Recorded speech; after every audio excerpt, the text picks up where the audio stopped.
তুমি এমন কিছু করবে যেন সকলের থেকে আলাদা থাকো। খাতায় যদি একটু আলাদা করতে না পার, নাম্বার আলাদা হবে কি করে? কিছু লেখার কিছু সফিস্টিকেটেড এলিমেন্ট আছে যেটা খুব তাদের সাথে আকর্ষণ আনতে পারে। উপকার করলেই যে তোমাকে কেউ অ্যাপ্রিসিয়েট করবে, তার কৃতজ্ঞতা প্রকাশ করবে, সেটা নাও হতে পারে। দেখো, গল্পের নাম তুমি 3 ভাবে চুজ করতে পারো: চরিত্র অনুযায়ী, বিষয়বস্তু অনুযায়ী, আর ব্যঙ্গ বা নৈতিকতা অনুযায়ী। সব কিছু রাইটিং লেখাতে একটা রুলস থাকবে। সেই রুলসটা কি? দেখো, এখানে তোমার যে কটা ভার্ব আছে, আগে দেখাও, যে কটা ভার্ব আছে সেই কটা নিচে তুমি দাগ দিয়ে দাও। দেখো, এই যে গেট, এই একটা ভার্ব, তাই তো? তার হচ্ছে ক্রাইজ, এ একটা ভার্ব। ডিক্লেয়ার, এ একটা verb. Draws out, verb. Says, verb.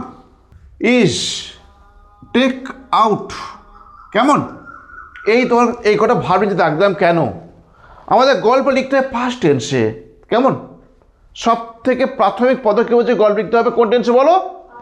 শুনতে পাই কোন টেন্সে? পাস্ট টেন্সে। সে এই টেন্স, এই যে ভার্বগুলো সব পাস্ট ফর্ম করবে, এখানে দেওয়া আছে প্রেজেন্ট ফর্মে। তাহলে এই গল্পটা তুমি এরকম ভাববে, একদিন একটা নেগড়ে বাঘ একটা হরিণ শিকার করলো। কেমন? সে নদীর ধারে বসে হরিণটিকে খাইতেছিল। হঠাৎ একটা হাড় তার গলায় আটকে গেল। সে খুব বেশি চেষ্টা করলো, কিন্তু হাড়টা সে বার করতে পারলো না। তারপরের দিন সে অনেক যন্ত্রণা অনুভব করলো ওই হাড়টার জন্য। সে একটা মদ্রব আঁটলো, বনে ঘোষণা করলো, প্রোক্লেমার ঘোষণা করা, ডিক্লেয়ার করে দিল যে যে এই হাড়টা বার করে দিতে পারবে আমার মুখ থেকে, তাকে আমি খুব একটা ভালো পুরস্কার দেবো। বেশিরভাগ পশু বিশ্বাস করলো নেগড়ে বাঘটাকে। একটা সাহস পাখি বিশ্বাস করলো নেগড়ে বাঘটাকে, যে ছিল খুব হিংস্র। কেমন? আর সাহস পাখি ছিল খুব লোভী। পরের দিন সকালবেলা সাহস পাখিটি নেগড়ে বাঘের কাছে গেল এবং সে বলল নেগড়ে বাঘটাকে হাঁ করতে। নেগড়ে বাঘটা হাঁ করলো এবং তার মুখটা ঢুকিয়ে দিল ওখানেতে, হাড়টা টেনে বার করলো। নেগড়ে বাঘটা স্বস্তি অনুভব করলো, খুব আরাম অনুভব করলো। তারপরেই আমাদের সাহস পাখিটি চাইলো, বলে আমার পুরস্কার দাও। তখন নেগড়ে বাঘটি হো করে হাসতে আরম্ভ করলো, বলে তোমার পুরস্কার দিতে দেওয়া হয়ে গেছে। তখন সাহস পাখিটি অবাক হয়ে গেল, বলে কীভাবে দিলেন? বলে হ্যাঁ, দেওয়া হয়ে গেছে, তুমি ভাবো। তখন বললো না, আপনি দেননি। তখন বললো, দেখো, একটা সাহস পাখি তার গলাটা আমার গলার মধ্যে রেখে দিচ্ছে এবং সেটা আমার বার করতে পারছে। সে এখন জীবিত আছে, সে এখন মারা যায়নি। এটাই তো পুরো পুরস্কার। এর থেকে পুরস্কার কী হতে পারে? সাহস পাখিটি নিজের ভুল বুঝতে পারলো এবং বাড়ি ফিরে গেল। এই হলো গল্প। কেমন? তাহলে a kind hearted person can not be appreciated by all. এটা মোরাল। একটা দয়ালু ব্যক্তি সবসময় অপরের দ্বারা প্রশংসিত নাও হতে পারে। তাহলে তুমি এটুকু বুঝতে পারলে যে সবসময় যে তুমি উপকার করবে, উপকার করলেই যে তোমাকে কেউ অ্যাপ্রিসিয়েট করবে, তার কৃতজ্ঞতা প্রকাশ করবে, সেটা নাও হতে পারে। কেমন? দেখো, গল্পের নাম তুমি 3 ভাবে চুজ করতে পারো: চরিত্র অনুযায়ী, বিষয়বস্তু অনুযায়ী, আর ব্যঙ্গ বা নৈতিকতা অনুযায়ী। তুমি অল টাইম ইউজ করার চেষ্টা করবে যে চরিত্র অনুযায়ী। চরিত্র কে আছে এখানেতে? কে আছে বলো? ঠিক আছে, লেখো a wolf and the crane. এটা গল্পের নাম।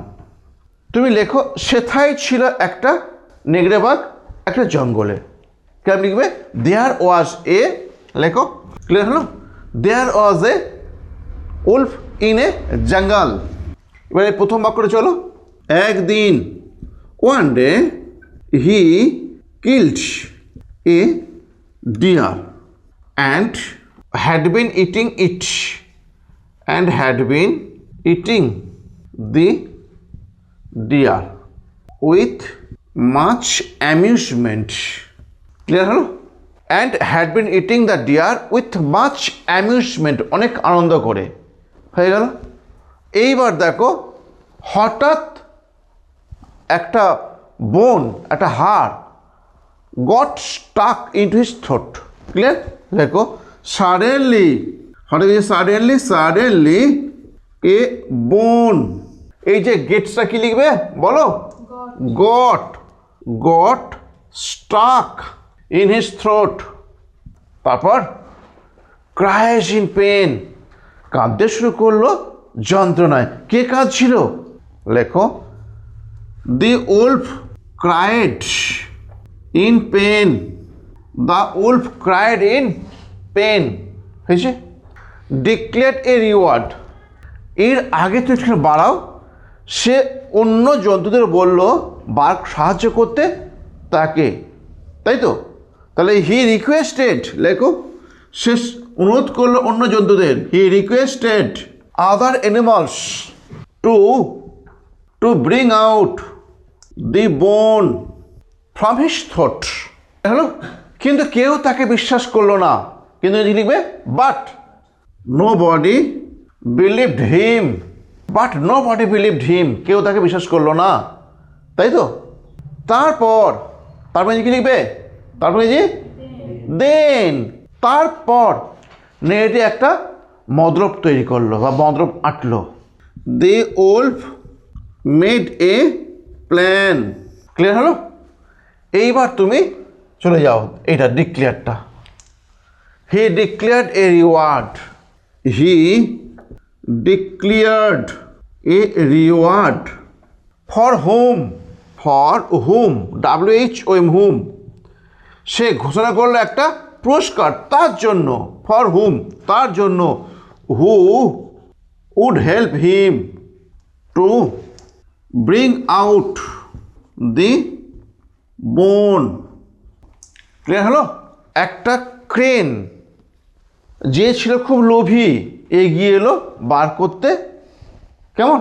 লেখো একটা ক্রেন, তাহলে a crane lived there, it was very greedy, it was very greedy. তাহলে একটা সাহস পাখি বাস করতো সেখানে, সে ছিল খুব লোভী। দেখেছো আমি কীভাবে বাক্য লিখছি? কত ইজি ছোটো ছোটো বাক্য লিখছি আমি, একদম ছোটো ছোটো বাক্য লিখতে ভুলের সময়টা খুবই কম। এবার দেখো এটা বার করলো হাড়টি, লেখো it drew out, it drew out the bone, the bone from the throat, THROAT, from the throat of the wolf. কেমন? তারপর সাহস পাখিটি চাইল তার পুরস্কার। লেখো thereafter the crane demanded its reward. Clear হলো? Demanded its reward. কি বলবে তারপর? লেখো the wolf started to laugh, LOUGH, laugh মানে অট্টহাসি, স্টার্টেড টু লাফ অ্যান্ড এইটা and says the reward is already given, and সেজ কোটেশনের মধ্যে লিখবে the reward is already given. Clear হলো? The reward is already given. আমার প্যারাগ্রাফ চেঞ্জ করে দাও। The crane surprised, SURPRISED, surprised, and said how did you give. Clear? তারপর the old promptly informed crane can take out his mouth, his head from the wolf's mouth, তাই তো? A crane can take out his mouth from a wolf's mouth. দেখো পুরো বইয়ে দেওয়া আছে a wolf's mouth and it is the reward. এবার কোটেশনটা শেষ করে দাও, আবার প্যারাগ্রাফ চেঞ্জ করো, দিয়ে তারপর লেখো এটা বলে না প্রম্পটে বানানটা ভুল হয়েছে, PROMPTLY, প্রম্পটলি।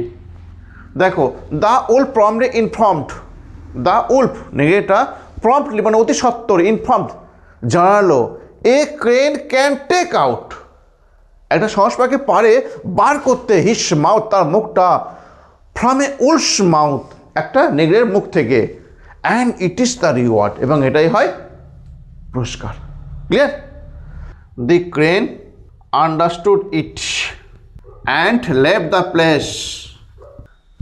হয়ে গেল? কার কোনো বুঝতে অসুবিধা আছে?